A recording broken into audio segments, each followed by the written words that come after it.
জিয়াউর রহমানের জন্মবার্ষিকীতে সমাধিতে নেতাকর্মীর শ্রদ্ধা, রাজনৈতিক ঐক্য ছাড়া সংস্কার কমিশনের প্রস্তাব গ্রহণযোগ্য হবে না বললেন মির্জা ফখরুল।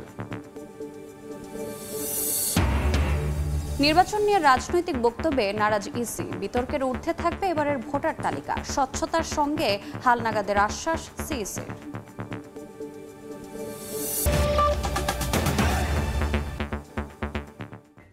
সময় সংবাদের সঙ্গে আছি আমি রোজা চৌধুরী। বিএনপির প্রতিষ্ঠাতা সাবেক রাষ্ট্রপতি জিয়াউর রহমানের জন্মবার্ষিকীতে তার সমাধিতে শ্রদ্ধা জানিয়েছেন দলের মহাসচিব সহ শীর্ষ নেতারা। সকাল থেকেই রাজধানীর বিভিন্ন স্থান থেকে মিছিল নিয়ে চন্দ্রিমা উদ্যানে আসতে থাকেন বিভিন্ন ইউনিটের নেতাকর্মীরা। পরে বেলা 11টার দিকে শীর্ষ নেতাদের নিয়ে সমাধিতে ফুল দেন মির্জা ফখরুল ইসলাম আলমগীর। আত্মার মাগফিরাত কামনায় করা হয় মোনাজাত। পরে শ্রদ্ধা জানান অঙ্গ ও সহযোগী সংগঠনের নেতাকর্মীরা। এ সময় বিএনপি মহাসচিব বলেন, দেশের রাজনৈতিক ও অর্থনৈতিক ক্ষেত্রে প্রথম সংস্কার কাজ শুরু করেছিলেন জিয়াউর রহমান। রাজনৈতিক ঐক্য ছাড়া সংস্কার কমিশনের কোনো প্রস্তাব গ্রহণযোগ্য হবে না বলেও জানান মির্জা ফখরুল।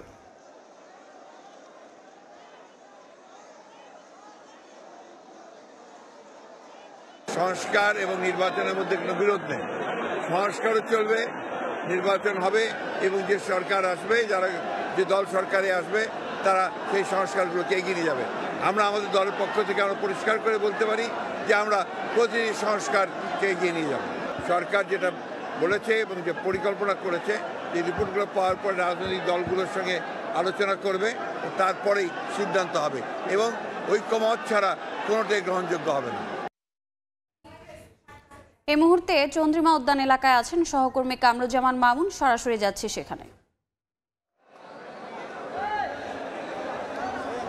বিএনপির প্রতিষ্ঠাতা জিয়াউর রহমানের 89তম জন্মবার্ষিকী উপলক্ষে তার সমাধিতে দোয়া মোনাজাত এবং ফুল দিয়ে দিবসটি আনুষ্ঠানিকভাবে বিএনপির পক্ষ থেকে উদযাপন করা হচ্ছে। এবং বলে রাখি, কিছুক্ষণ আগে দলের মহাসচিব মির্জা ফখরুল ইসলাম আলমগীর, স্থায়ী কমিটির সদস্য এবং চেয়ারপারসনের কিছু উপদেষ্টা তারা এখানে এসেছিলেন এবং দলের পক্ষ থেকে তারা এখানে দোয়া মোনাজাতে অংশ নিয়েছেন। এবং তারপর মির্জা ফখরুল ইসলাম আলমগীর গণমাধ্যমের সঙ্গে কথা বলেছেন। আমরা বলে রাখি, এখনও বিভিন্ন ইউনিট এবং বিভিন্ন ওয়ার্ড থেকে, রাজধানীর বিভিন্ন প্রান্ত থেকে কিছু নেতাকর্মীরা এখনও এখানে আসছেন এবং তারা ফুল দিয়ে এবং দোয়া মোনাজাতের মাধ্যমে আজকে তাদের দলের যে প্রতিষ্ঠাতা রয়েছেন তাকে স্মরণ করছেন। জিয়াউর রহমান 1936 সালের এই দিনে বগুড়ার গাবতলী উপজেলার বাগমারা গ্রামে জন্মগ্রহণ করেন এবং বলে রাখি, উনি 1975 সালের 7 নভেম্বর সিপাহী জনতার বিপ্লবের মাধ্যমে রাষ্ট্রীয় ক্ষমতার কেন্দ্রবিন্দুতে অধিষ্ঠিত হন। এরপর 1978 সালের 1 সেপ্টেম্বর বাংলাদেশ জাতীয়তাবাদী দল বিএনপি প্রতিষ্ঠা করেন জিয়াউর রহমান এবং তার প্রতিষ্ঠিত এই যে দল, এই দলের শত শত নেতাকর্মী তারা রয়েছেন বর্তমানে এবং তারা আজ এখানে বেলা 11টার একটু পরে মহাসচিবের নেতৃত্বে দলের পক্ষ থেকে ফুল দেওয়া হয়েছে। এই জন্মবার্ষিকী উপলক্ষে শুধু তার সমাধিতে ফুল এবং দোয়া মোনাজাত এই কর্মসূচির বাইরেও আরও বেশ কিছু কর্মসূচি গ্রহণ করা হয়েছে। বিভিন্ন যে অফিসগুলো রয়েছে, ঢাকার বাইরেও যে অফিসগুলো রয়েছে, রাজধানীতে যেগুলো রয়েছে, সবগুলোতেই জাতীয় পতাকা উত্তোলন কর্মসূচি, এছাড়া অসহায় দুস্থদের মাঝে খাবার বিতরণ, শীতের কাপড় বিতরণ, এছাড়া আলোচনা সভা থেকে শুরু করে দিনব্যাপী, অর্থাৎ বলা চলে যে জন্মবার্ষিকী উপলক্ষে অনেক কর্মসূচি গ্রহণ করা হয়েছে। তো আমরা এখন যেটি দেখতে পাচ্ছি, এখানে এখনও কিছু নেতাকর্মীরা বিভিন্নভাবে আসছেন যারা সময় মতো এখানে পৌঁছাতে পারেননি, বা এখানে অনেক নেতাকর্মীর উপস্থিতির কারণে যারা এই সমাধির মূল জায়গায় আসতে পারেননি তারা এখন ফুল নিয়ে আসছেন এবং তারা তাদের যে প্রিয় নেতা, সেই প্রিয় নেতাকে স্মরণ করছেন আজকের দিনে। 89তম জন্মবার্ষিকী উপলক্ষে তারা বলছেন যে আদর্শ তার যে চেতনা, এই চেতনার মাধ্যমে তারা বাংলাদেশে রাষ্ট্রীয় ক্ষমতায় যেতে চান ভোটের মাধ্যমে এবং রাষ্ট্রীয় ক্ষমতায় গিয়ে দেশে গণতন্ত্র পুনঃপ্রতিষ্ঠিত করার যে লড়াই, সেই লড়াইকে তারা আরও এগিয়ে নিয়ে যেতে চান। তো এতটুকুই ছিল এখন পর্যন্ত আমার কাছে এই চন্দ্রিমা উদ্যান থেকে সবশেষ খবর। সরাসরি যুক্ত ছিলাম রাজধানীর চন্দ্রিমা উদ্যানে। এবারের ভোটার তালিকা বিতর্কের ঊর্ধ্বে থাকবে বলে আশা প্রকাশ করেছেন প্রধান নির্বাচন কমিশনার এএমএম নাসির উদ্দিন। একই সঙ্গে হালনাগাদ কার্যক্রমের স্বচ্ছতা নিশ্চিতের আশ্বাসও দিয়েছেন তিনি। যেতে চান না কোনো রাজনৈতিক বিতর্কে। সকালে আগারগাঁয়ে ইউএনডিপির প্রযুক্তি সরঞ্জাম হস্তান্তর অনুষ্ঠানে সিইসি এসব কথা বলেন। 2রা জানুয়ারি খসড়া ভোটার তালিকা প্রকাশ করে নির্বাচন কমিশন। এ নিয়ে আপত্তি শুনানির মধ্যেই ঘোষণা দেওয়া হয় 20 জানুয়ারি থেকে শুরু হবে হালনাগাদ কার্যক্রম। এ প্রক্রিয়ায় আগেই কারিগরি ও প্রযুক্তিগত সহায়তার আশ্বাস দিয়েছিল জাতিসংঘ উন্নয়ন কর্মসূচি ইউএনডিপি। এর অংশ হিসেবে সকালে আগারগাঁয়ে নির্বাচন কমিশন ভবনে সিইসির কাছে ল্যাপটপ, স্ক্যানার ও ব্যাগ হস্তান্তর করেন বাংলাদেশের জাতিসংঘের আবাসিক প্রতিনিধি স্টেফান লিলার। পরে স্টেফান লিলার জানান, নির্বাচনে কিভাবে সহযোগিতা করা যায় তা নিয়ে পর্যালোচনা করছে ইউএনডিপি। নির্বাচন কমিশনের চাহিদা অনুযায়ী ইউএনডিপি পর্যালোচনা করছে কিভাবে সহায়তা দেয়া যায়। রাজনৈতিক দল, সিভিল সোসাইটি সহ বিভিন্ন অংশীজনদের সাথে আলোচনা করছে। এরই অংশ হিসেবে ভোটার তালিকা হালনাগাদের মতো গুরুত্বপূর্ণ কাজে এই সহায়তা দেয়া হচ্ছে এবং এই সহযোগিতা অব্যাহত থাকবে। পরে সাংবাদিকদের এক প্রশ্নের জবাবে সিইসি বলেন, রাজনৈতিক কোনো বিতর্কে যেতে চায় না ইসি। রাজনৈতিক বক্তব্য আমরা ঢুকতে চাই না, আমরা রাজনীতির মধ্যে ঢুকতে চাই না। আমরা আইন কানুন বিধিবিধান সিস্টেমের মধ্যে থাকবো। একদম ক্লিন স্লেট আমরা চাই যে একদম স্ট্রেট, যাতে সবাই একটা ফ্রি ফেয়ার গেম আমরা উপহার দিতে চাই। সব players can play freely under the rules of the game. That is the environment we want to create. আর অন্য কিছু না। 6 মাসের মধ্যে হালনাগাদের কার্যক্রম সম্পন্ন হবে বলেও জানান সিইসি। সোমবার সাভারে কেন্দ্রীয় কর্মসূচির মধ্য দিয়ে ভোটার তালিকা হালনাগাদের কাজ শুরু হবে। এ কর্মসূচিতে সারা দেশে কাজ করবে 65,000 লোক। কাউসার চৌধুরী কুমু, সময় সংবাদ, ঢাকা। পেছালো তত্ত্বাবধায়ক সরকার ব্যবস্থা ফেরাতে রিভিউ শুনানি। 9 ফেব্রুয়ারি নতুন তারিখ ধার্য করেছেন আপিল বিভাগ। আপিল বিভাগের জ্যেষ্ঠ বিচারপতি আশফাকুল ইসলামের নেতৃত্বাধীন বেঞ্চ এদিন ধার্য করেন। এর আগে 2011 সালের 10 মে সংখ্যাগরিষ্ঠ মতামতের ভিত্তিতে তত্ত্বাবধায়ক সরকার ব্যবস্থা সংবলিত সংবিধানের 13 সংশোধনী বাতিল ঘোষণা করে রায় দেন সর্বোচ্চ আদালত। 5 আগস্ট রাজনৈতিক পট পরিবর্তনের পর 27 আগস্ট 13 সংশোধনী বাতিলের রায়ের বিরুদ্ধে রিভিউ আবেদন করেন বিএনপি মহাসচিব মির্জা ফখরুল ইসলাম আলমগীর, সুজন সম্পাদক বদিউল আলম মজুমদার সহ 5 বিশিষ্ট নাগরিক। রাজনৈতিক দলগুলো কতটুকু সংস্কার চায় তার উপর ভিত্তি করে নির্বাচনের তারিখ ঘোষণা করবে সরকার। কৃষি সাংবাদিকতা বিষয়ক প্রশিক্ষণের উদ্বোধন শেষে একথা বলেন প্রধান উপদেষ্টার প্রেস সচিব শফিকুল আলম। প্রেস সচিব বলেন, রাজনৈতিক দলগুলোর সঙ্গে আলোচনা করেই সংস্কার কমিশনের প্রতিবেদন চূড়ান্ত করা হবে। আওয়ামী লীগ প্রসঙ্গে শফিকুল আলম বলেন, দলটিকে নিষিদ্ধের কোনো পরিকল্পনা অন্তর্বর্তী সরকারের নেই। এ বিষয়ে সিদ্ধান্ত নেবে রাজনৈতিক দলগুলো। আওয়ামী লীগের ছড়ানো মিথ্যা তথ্যের কারণে সরকার বাজার নিয়ন্ত্রণে হিমশিম খাচ্ছে বলেও মন্তব্য করেন প্রেস সচিব। প্রিপারেশনগুলোও কেমন হবে সেটা অনেকটা ডিপেন্ড করতেছে হচ্ছে রিফর্মগুলোর উপরে। আপনি অনেকে ভাবছেন যে ইলেকশনটা খুব দ্রুত করা সম্ভব, কিন্তু আমরা যদি আগে সবাই মিলে না ডিসাইড করি পলিটিক্যাল পার্টিগুলো যে কি পরিমাণ রিফর্ম করবে, সেটার আগে তো সত্যিকার অর্থে কবে ইলেকশন হবে এটা ডিসাইড করাই টাফ। রাজধানীর নদীগুলো এখনও বিকল্প যোগাযোগ ব্যবস্থার উপযোগী করতে পারেনি কর্তৃপক্ষ। চালুর 1 যুগ পরও ধুঁকছে ওয়াটার বাস সার্ভিস। জরাজীর্ণ অবস্থায় পড়ে আছে কয়েক লাখ টাকায় কেনা নৌযান। যাত্রীদের অভিযোগ, চাহিদা থাকলেও মিলছে না সেবা। আর বিশেষজ্ঞরা বলছেন, ওয়াটার বাসের গতি ও ঘাটের নিরাপত্তা নিশ্চিত করতে পারলে সারা বছরই মিলবে সুফল। সে অনুযায়ী এবার উদ্যোগ নেওয়ার কথা বলছে কর্তৃপক্ষ। নাজমুল হাসানের ছবিতে আদনান তুর্জের প্রতিবেদন। ঢাকার নদীপথের ইতিহাস যেন এক প্রবাহমান কাব্য। রাজধানীকে ঘিরে থাকা নৌপথগুলোর মাধ্যমে যুগ যুগ ধরে গড়ে উঠেছে বাণিজ্য, সংস্কৃতি ও জীবিকার সমৃদ্ধ অধ্যায়। আধুনিক ঢাকায় সেই সমৃদ্ধ অতীতের প্রতিফলন ঘটেছিল ওয়াটার ট্যাক্সির মাধ্যমে। ঢাকার চারিদিকে ঘিরে থাকা বুড়িগঙ্গা, তুরাগ, ধলেশ্বরী, বালু ও শীতলক্ষা ঘিরে তৈরি হওয়ার সম্ভাবনা মাথায় রেখে 2004 সালে ওয়াটার ট্যাক্সির প্রকল্প হাতে নেয় সরকার। প্রকল্পের 3টি ধাপের মধ্যে প্রথম 2টিতেই ব্যয় হয় প্রায় 100 কোটি টাকা। সদরঘাট থেকে গাবতলী পর্যন্ত 29 কিলোমিটার রুটে স্থাপন করা হয় 12টি ল্যান্ডিং স্টেশন। 2013 সালের 4 জুলাই চালু হয় ওয়াটার বাস সেবা। সরেজমিনে গিয়ে দেখা যায় ওয়াটার বাসের বর্তমান হাল ভালো নয়। সদরঘাট বাদামতলী ঘাটে জরাজীর্ণ অবস্থায় পড়ে আছে লাখ লাখ টাকা খরচ করে কেনা 4টি ওয়াটার বাস। আমাদের জাহাজগুলা অনেকটি ভাঙ্গাচোরা, এগুলো মেরামত করতে হবে। যাত্রীদের অভিযোগ চাহিদা থাকলেও সেবা মিলছে না, অব্যবস্থাপনা, ধীরগতি, বেহালঘাট সহ আছে আরও সমস্যা। দুর্নীতির কারণে এইটা অবস্থা এরকম হয়েছে। মানুষগুলো অনেক সুবিধা হইতো, হবে অনেক মানুষগুলো অনেক কষ্ট হয়। বিশেষজ্ঞরা বলছেন ওয়াটার বাসের গতি, ইঞ্জিনের আধুনিকরণ এবং ঘাটে নিরাপত্তা নিশ্চিত করতে পারলে সারা বছরই মিলবে এই প্রকল্পের সুফল। আমাদের নৌযানগুলো কিন্তু অতটা কমফোর্টেবল না। ল্যান্ডিং স্টেশনগুলো যেখানে করা হয়েছে সেই জায়গাটাও কিন্তু সেই রোডগুলো কিন্তু অতটা ভালো নয়। এবং সেখানে আরেকটা জিনিস ইম্পর্টেন্ট, সেটা হলো যে নিরাপত্তা। সরকার যে কোনো কাজের উদ্বোধনটা করতে পারে, কিন্তু এর সাথে সাথে বেসরকারি যে সমস্ত বিনিয়োগকারীরা আছেন ওনাদেরকে এগিয়ে আসতে হবে। নদীপথে যানজটমুক্ত চলাচলের সুবিধা নিশ্চিতে ওয়াটার বাস সার্ভিসের আধুনিকীকরণের তাগিদ ঢাকাবাসীর। নদী পারাপার হয়ে পড়ছে বিপজ্জনক। 2004 সালের প্রকল্প সফল না হলেও না হচ্ছে নতুন করে পরিকল্পনা। তবে যাত্রীদেরও প্রত্যাশা ঢাকার নৌপথে ওয়াটার বাসগুলি নিয়ে আসবে নতুন করে যাত্রী সেবা এবং সৌন্দর্য। বাদামতলী স্টিমার ঘাট থেকে আদনান তুর্য, সময় সংবাদ, ঢাকা। নির্ধারিত সময়ের এক মাস পার হলেও সুনামগঞ্জে এখনও শুরু হয়নি হাওরের বেশিরভাগ ফসল রক্ষা বাঁধের কাজ। এতে আগাম ঢল ও বন্যার হাত থেকে সোনালী ফসলের ক্ষতির শঙ্কা কৃষকদের। পানি উন্নয়ন বোর্ড বলছে, বন্যার পানি নামতে দেরি করায় বাঁধ নির্মাণ কাজে বিলম্ব হচ্ছে। হিমাদ্রি শেখর ভদ্রকে সঙ্গে নিয়ে সুনামগঞ্জের হাওর ঘুরে নৌশাদ আহমদ চৌধুরীর ক্যামেরায় বিস্তারিত জানাচ্ছেন ইকরামুল কবির।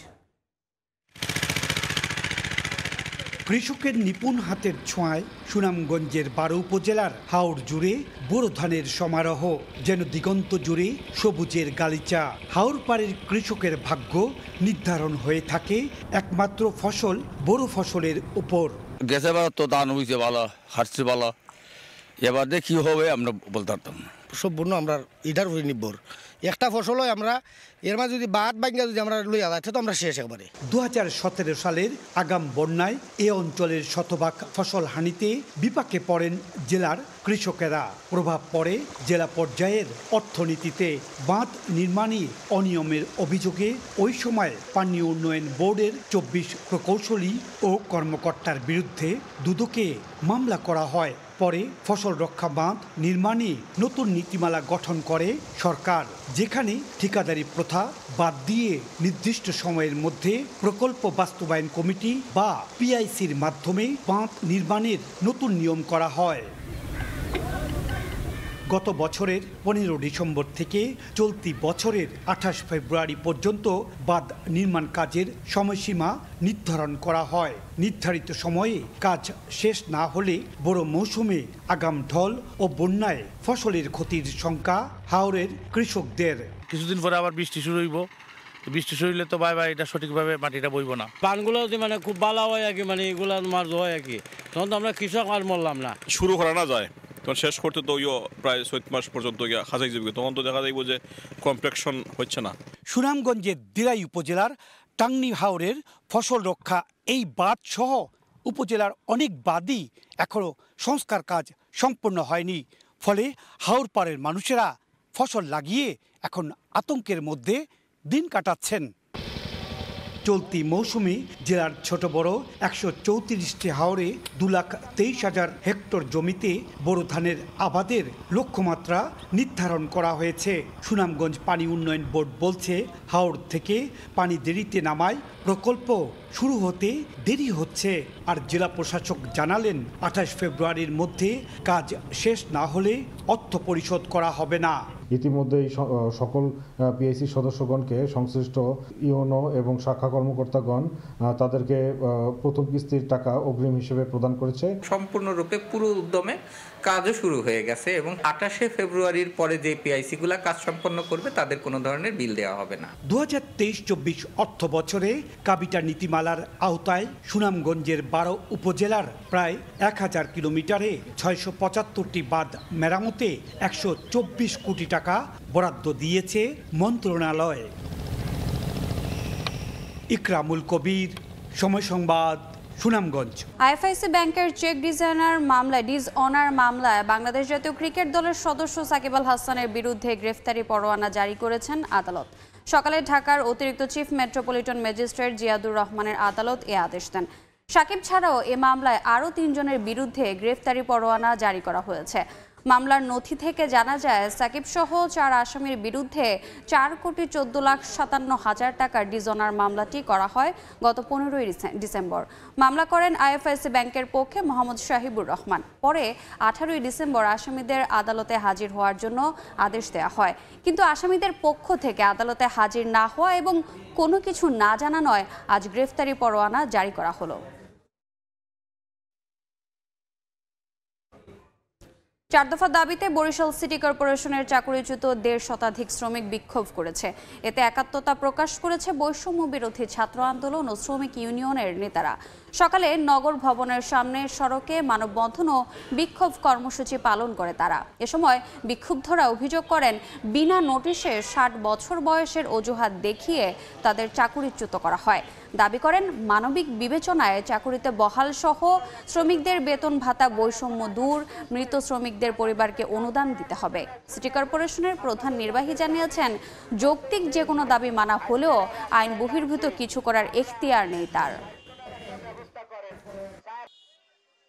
সংবাদ পিছিয়ে গেল যুদ্ধবিরতি কার্যকরের সময়সীমা। স্থানীয় সময় সকাল 8:30টায় চুক্তি কার্যকর হওয়ার কথা থাকলেও শেষ মুহূর্তে ইসরায়েলি প্রধানমন্ত্রী বিনিয়ামিন নেতানিয়াহু জানান প্রথম ধাপে যেসব জিম্মিদের মুক্তি দেয়া হবে তাদের তালিকা না দেয়া পর্যন্ত কার্যকর হবে না যুদ্ধবিরতি। এদিকে যুদ্ধবিরতির পর গাজা উপত্যকার দায়িত্ব নেয়ার ঘোষণা দিয়েছে ফিলিস্তিন কর্তৃপক্ষ। গাজা মিশর সীমান্তে অপেক্ষমান মানবিক ত্রাণ ভর্তি শত শত ট্রাক। যুদ্ধবিরতি শুরু হলেই গাজায় প্রতিদিন 600 ট্রাক ত্রাণ প্রবেশ করবে বলে জানা গেছে। এর মধ্যে 50টিতে জ্বালানি থাকবে। দুর্ভিক্ষ এড়াতে উত্তরাঞ্চলে ত্রাণ পৌঁছানোর উপর বিশেষ গুরুত্ব দেওয়া হয়েছে। খাদ্য ও চিকিৎসা সরঞ্জাম সরবরাহে প্রস্তুতি নিচ্ছে জাতিসংঘ সহ অন্যান্য আন্তর্জাতিক সংস্থাগুলো। লেবাননে সফরকালে জাতিসংঘের মহাসচিব আন্তোনিও গুতেরেস যুদ্ধবিরতির পর গাজায় বিনা বাধায় ত্রাণ সরবরাহের আশা প্রকাশ করেন। Since the first day, asking for a ceasefire in Gaza and for the unconditional release of the hostages and for open access for humanitarian aid to the people in Gaza. It is my strong belief that tomorrow we will start with these 3 objectives, that there will be no more fighting, that humanitarian aid will start to have a facilitated access to Gaza, and that the hostages will start to be released. দেখছেন সময় সংবাদ। BPL এর খবর। টেবিলের দ্বিতীয় স্থান দখলের লড়াইয়ে চিটাগং কিংসের বিপক্ষে মাঠে নামবে ফরচুন বরিশাল। টানা খেলার মধ্যে থাকায় ম্যাচের আগের দিন অনুশীলন করেনি বন্দর নগরীর দলটি। অন্যদিকে সাউদার্ন আর্মিরা ব্যাটে বলে নিজেদের ঝালিয়ে নিলেও অনুশীলনে ছিলেন না তামিম ইকবাল। জহুর আহমেদ চৌধুরী স্টেডিয়ামে ম্যাচ শুরু দুপুর 1:30টায়। চট্টগ্রাম থেকে মাহবুব রিমনের ম্যাচ প্রিভিউ।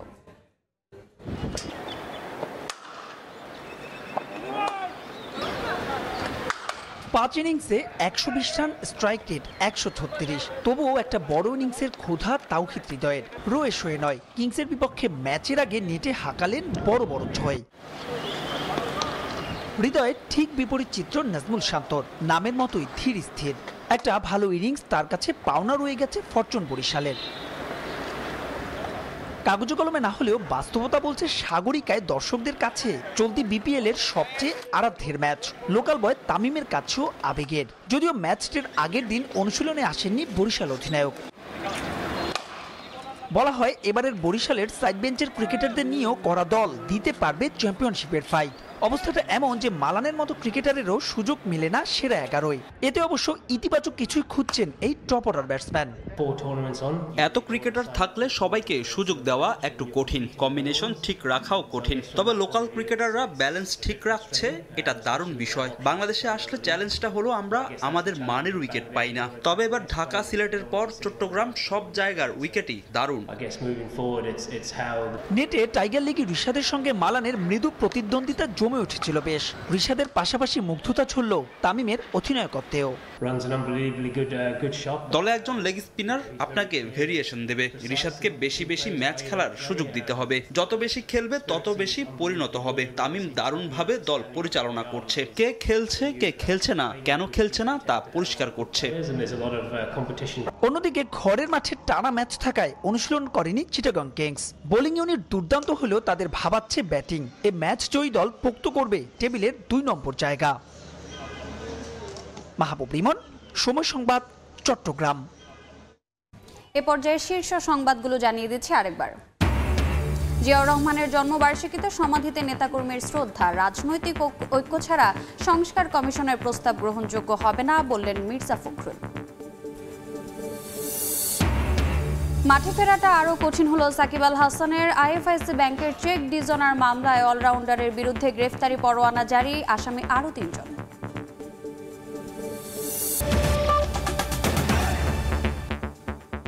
এ ছিল সময় সংবাদে, সঙ্গে থাকুন সময়ের।